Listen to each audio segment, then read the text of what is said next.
This time on Andy's Motorcycle Obsessions, we watch as people make a stop sign.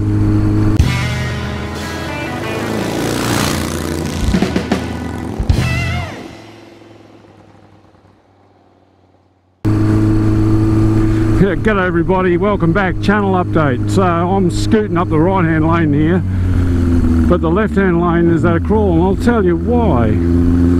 Because just up around the corner here, there's people building stop signs. I will explain more as we get closer.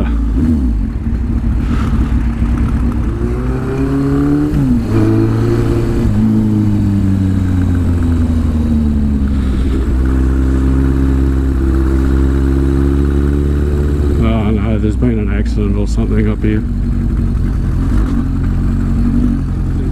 A road down here, I'd turn off to Cornelian Bay, and people stop and give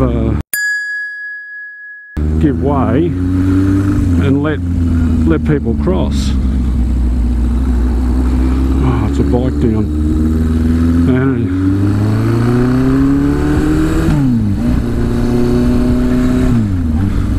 it's just absolute stupidity. And this, I can almost guarantee that accident would have been caused because people coming along here doing 70 and all of a sudden someone stops like this muppet in front of me.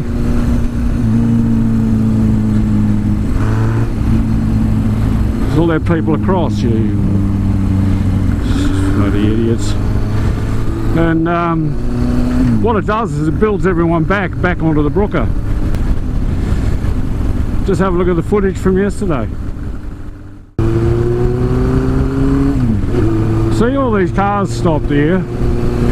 It's all because one Muppet, or two Muppet, or three Muppet, or four Muppet, or five Muppet make their own stop sign.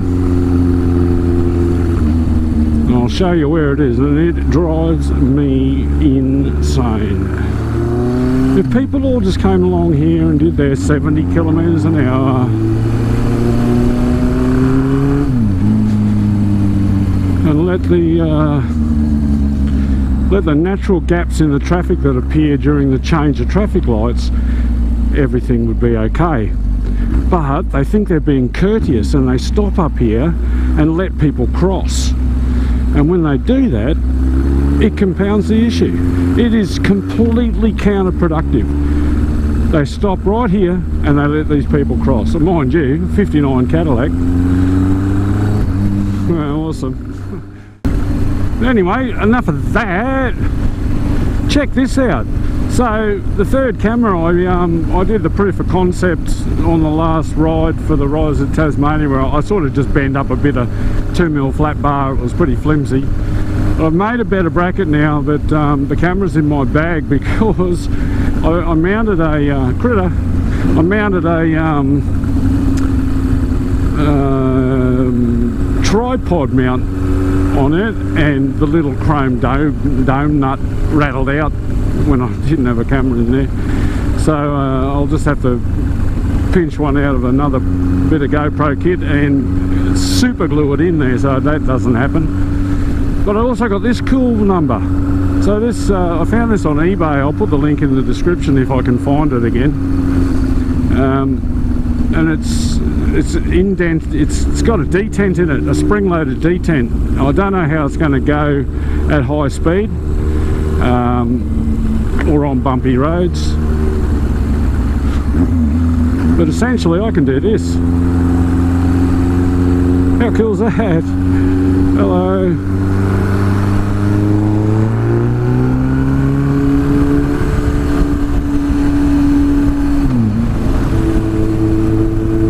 I can do that,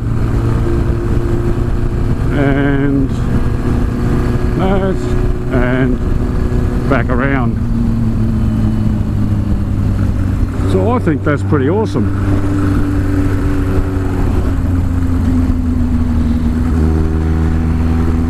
Anyway, channel update.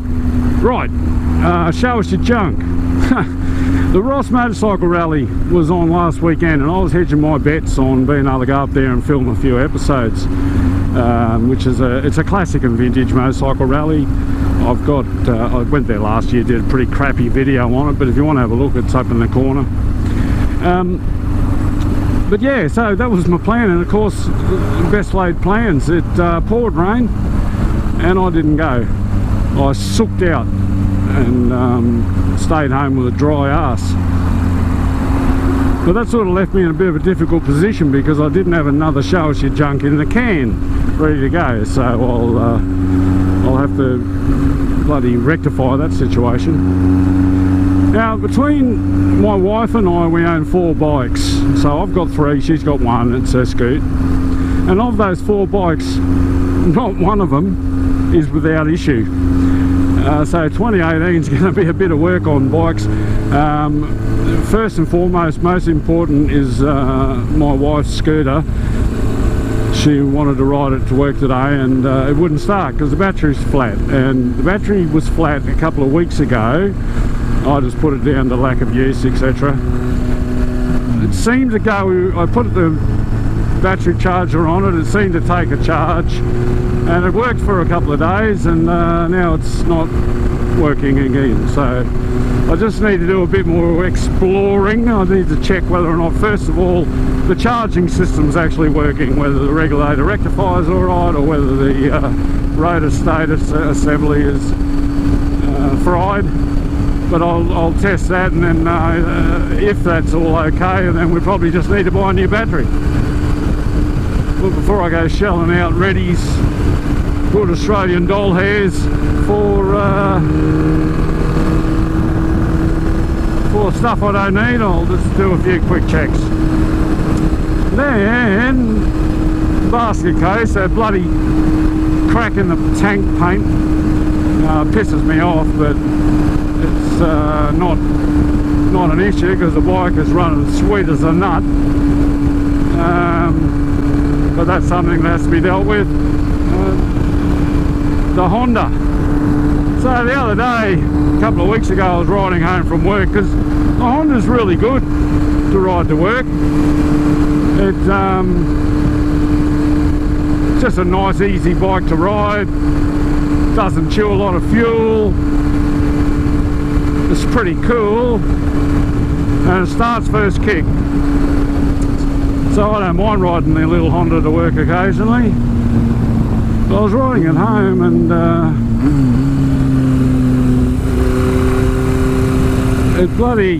I came across I call them road lice. A lot of people call them mammals, middle-aged men in lycra. A bicycle rider blocking the road, and the car in front of me was too chicken to go around him. So we had to change down gears, and when I went to change back up through the gears, it was happy until I got to 3rd gear, and it wouldn't change into 4th. Nothing. I changed back down again, no problem. Select neutral, no problem. 1st, 2nd, 3rd, no problem. 4th, nothing. So I suspect that it's dropped a pin on the bloody selector drum or something like that, and I haven't looked yet, because Honda, they sure did build them. The selector drum is behind the clutch, and to get the clutch out, you got to take the spin off oil filter bloody thing off, which is special tool number XYZ123. And thankfully, my mate Richard thinks he's got that particular tool that he made himself for one of his own bikes. Anytime you're ready. Anytime you're ready. And stay there.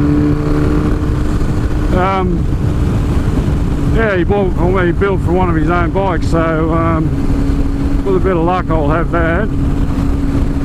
So that's the CB Honda sitting on the bloody workbench waiting to be worked on, and if it is that drum and I can't repair it externally, it'll be motor out, split the case, all that pain in the arse. How high is that? And then there's the Ducati. So again, it runs beautifully. Like all of my bikes run beautifully. They're tuned within an inch of their life. But the Ducati it smokes like a Rastafarian combi van. Yes, I've used that before. I don't care, I'll use it again. Smokes like a Rastafarian bloody combi van. But it's only on the overrun, like when I back off the throttle, it'll just punch the smoke out. So at the end of the day, I can't keep living in denial. I'm going to have to pull the motor on the Ducati, and that's going to probably be lots and lots of doll hairs, thousands of doll hairs.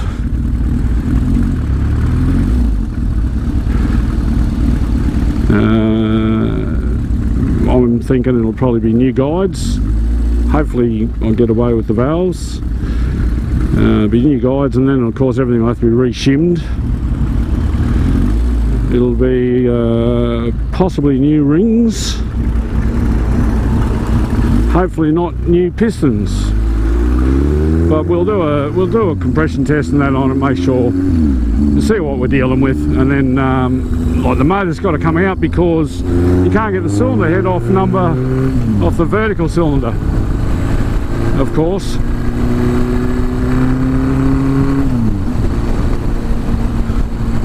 Sucks for me, but cool for you. You get to see me tear it apart.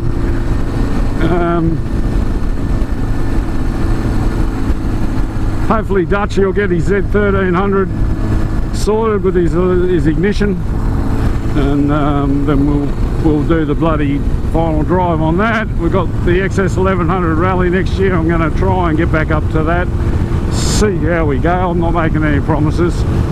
My young bloke has indicated he'd like to go again, so it's worth it for that. And my father said he'd like to go too, which would have been 3 generations of us there, but he tells me now he's got some other bloody thing on that he's got to go to that will prevent him coming down, so more's a pity. C'est la vie. And yeah, so and then I've got this other CB Honda that this mate of mine's got, that we wanted to get running and riding. So somehow I've got to try and fit all that in.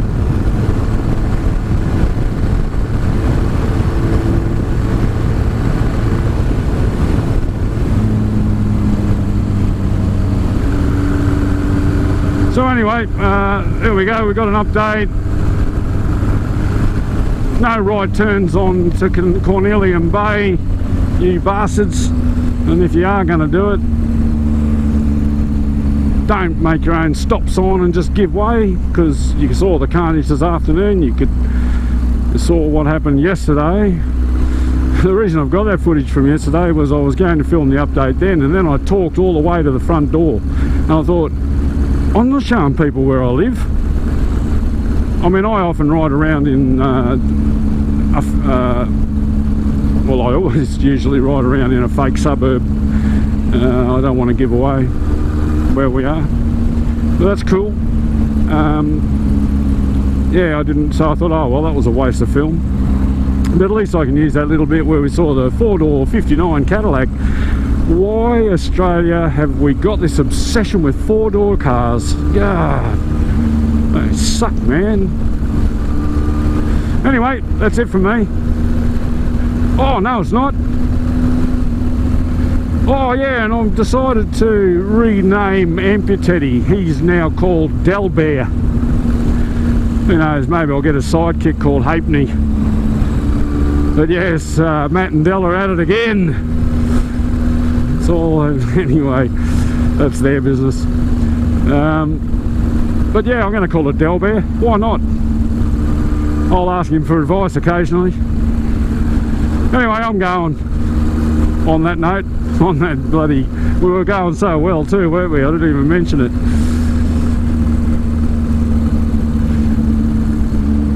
Thanks for watching. Don't forget to like, subscribe and comment, and I'll catch you next time on Andy's Motorcycle Obsessions. Bye for now.